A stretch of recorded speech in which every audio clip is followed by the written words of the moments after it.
नमस्कार दर्शक बंधु मिस्टर सुधांशु भाई यूट्यूब चैनल को आपको स्वागत। जदि मो भिडटी आपण मानक भल लगे ताहले बहुत मात्रा रे लाइक शेयर और सब्सक्राइब करेंगे। आज हूँ पवित्र गुरु दिवस। ये गुरु दिवस रे मु आज मोर वक्तव्य देवी। आज एभली एक दिन जो दिन गुरु मानक निष्ठा और भक्तिर सब पूजा करा जाए। गुरुंक प्रति निष्ठा और भक्ति तो सबुदिन करवा उचित। गुरुंक प्रति भक्ति और पूजा तो केउ जुगर चली आसी। गुरुंक पई शिष्य तंकर जीवन गुरुंक चरण तले समर्पण करिथांती। आउ गुरु मध्य शिष्य मानक तांकर संतान और संतांतिक ठारू अधिक स्नेह और जत्न करती। शिष्य तांको गुरुंक आदेश को बेदर गार भाविथांती, जहा अखंड और अतुट। शिष्य तांको गुरुंक आदेश पालन करिया जाई निज जीवन देबाकू मध्य पछांती नहीं। शिष्य तांको गुरुंक आदेश पालन करी निज जीवनर चरम शिक्षा और संस्कार अर्जन करिथांती।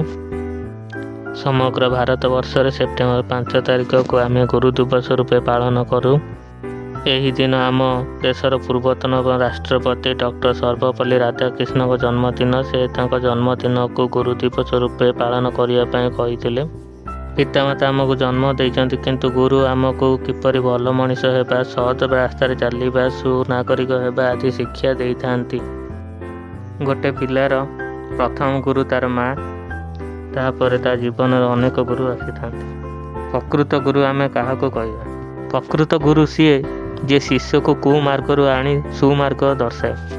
प्रकृत गुरु सीए जे शिष्यर जीवन को सरल और सुंदर करिଥାଏ। प्रकृत गुरु आमे तांको कहबा जे शिष्यर कंटा भरा रास्ता को कोमल फूलर रास्ता परिणत करिथांते। गुरु सीए जे शिष्य को सठिक मार्ग दर्शाई थांते। पाठ तो आमे बहिरु पढ़ी पारिया, किंतु बहिरे थिबा कष्ट जटिल पाठ को सरल और सुंदर करी गुरु ही आमको पढ़ाई पारिया। गुरु आमको कौनसी कार्य करने को उत्साह और उद्दीपना प्रदान करिथांते। आमको असंभव लगुवा काम को सरल और सुंदर गुरु ही करिथांते। गुरु ब्रह्मा गुरु विष्णु गुरुदेव महेश्वर गुरु साक्षात पर ब्रह्म तस्मै श्री गुरुवे नमः। गुरु को आम शास्त्र में ब्रह्मा विष्णु और महेश्वर सह तुलना करा जायछि। आजिकल गुरु शिष्य सुसंपर्क मध्य किछिटा व्यतिक्रम देखा जाउछि। एठी मु कहबिनी कि सब गुरु और शिष्य खराब। किछि हाथ गणति शिष्य और गुरु को खराब चिंताधारा जगु गुरु और शिष्य संपर्क में फाट सृष्टि होछि। किछि गुरु तांको शिष्य को आउ तांको संतान संतप्ति दृष्टिकोण देखु नाहांती। आउ किछि गुरु अर्थ लोभरे गुरु शिष्य संपर्क मध्य फाट सृष्टि करछंती। एमिति किछि शिष्य अछंती जो माने कि गुरु का आदेश मानिबा दूरर कथा, सम्मान और गुरु को भक्ति मध्य करू नाहांती।